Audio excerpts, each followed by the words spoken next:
देखिए, बट अनुपम जी, इस पूरे मामले में अभी तक एक तो ये बात बिल्कुल स्पष्ट है कि मॉब लिंचिंग का मामला है, और ये बात भी स्पष्ट है कि वो भारतीय जनता पार्टी का समर्थक था। तो अगर अखलाक के मामले में या जुनैद के मामले में अगर हंगामा होता है, तो इस मामले को अलहदा करके क्यों देखा जाए? वहां भी बहुत सारी थियरी आ जाती है सामने। तो क्या आपको नहीं लगता दोनों एक जैसी चीजें, एक जैसी मॉब लिंचिंग है, और दोनों को एक जैसी नजर से देखना चाहिए?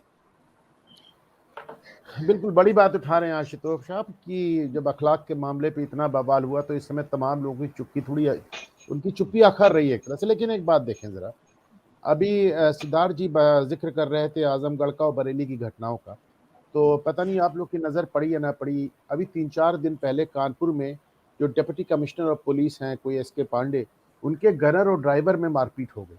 और वो सड़क पे इस कदर तमाशा हुआ कि वो मीडिया में बहुत बड़ी तरह से उभर के आया और फिर दोनों को सस्पेंड किया गया, लाइन हाजिर किया गया, क्या किया गया। और उसमें भी यही था कि शायद एक पक्ष दूसरा पक्ष को कुछ ताना दे दिया था, कुछ छीटाकशी कर दी थी, या फिर दूसरा पक्ष कह रहा था चुनाव चोरी हो गया है, ईवीएम का मामला, इस तरह करके उन लोगों में एक बवाल हो गया। गोरखपुर की घटना देखें आप आशुतोष, वहां पे एलआईयू ने रिपोर्ट दी है कि 200 लोगों पे के अज्ञात पे 56 लोगों पे नामजद मुकदमा दर्ज हुआ है कि चुनाव हारने के बाद समाजवादी पार्टी से जुड़े लोग वहां दंगा भड़का रहे थे। 9 गिरफ्तारी हो चुकी है, 47 लोग फरार चल रहे हैं। तो ये जो एक चुनाव हुआ, इतना कांटे की लड़ाई, एक जिसे नेक एंड नेक वाली फाइट थी कि उसमें हर आदमी की उम्मीदें बहुत ज्यादा बढ़ गई थी। अब इसमें दोनों तरफ से देखने में आ रहा है, एक तो ये देखने में आ रहा है जो हार गए उनके अंदर हताशा देखी जा रही है। कहीं ना कहीं जो नेताओं का बयान होता है वो उनके समर्थकों को क्रोधित कर देता है, जब वो कह देते हैं कि नहीं साहब हम तो चुनाव हारे ही नहीं, ये सब ईवीएम से हुआ। तो फिर वो एक ये भी हो जाता है कि साहब एक फलाने पक्ष ने चुनाव चुरा लिया, हार के भी जीत गए, वगैरह वगैरह। तो जो एक एक अजीब सी कुंठा, एक अजीब सी निराशा, और सबसे बड़ी बात आशुतोष, एक अजीब सा आक्रोश भर देता है।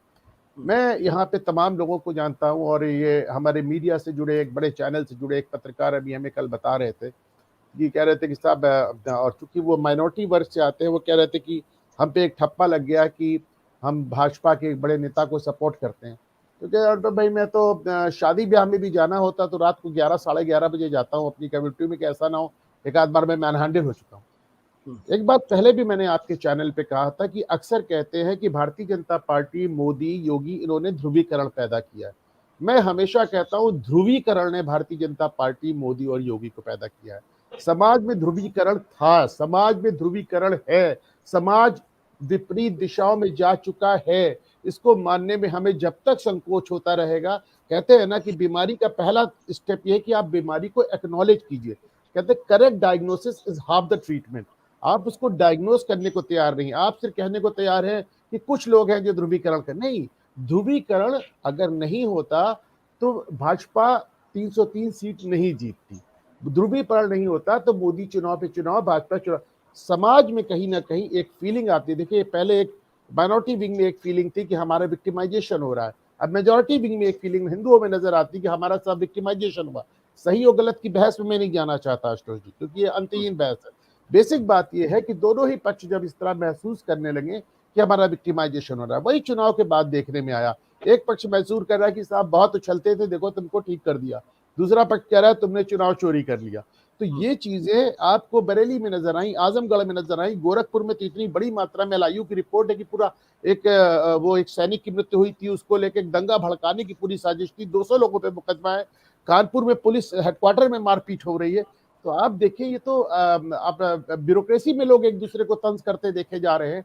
तो एक बात और, एक आखिरी बात इसको, इसके पहले कि इस जी राउंड में प्लीज। मैं उठूं, कि ये जो कुशीनगर की बात हो रही है, और मेरे अपने भी स्रोत है, मैंने भी बात की है कि सारी बातें सच है, कभी एक सच नहीं होता है। और आपके तो चैनल का नाम ही सत्य है, तो सत्य सिर्फ अकेला ही नहीं होता, सत्य के कई पहलू होते हैं। और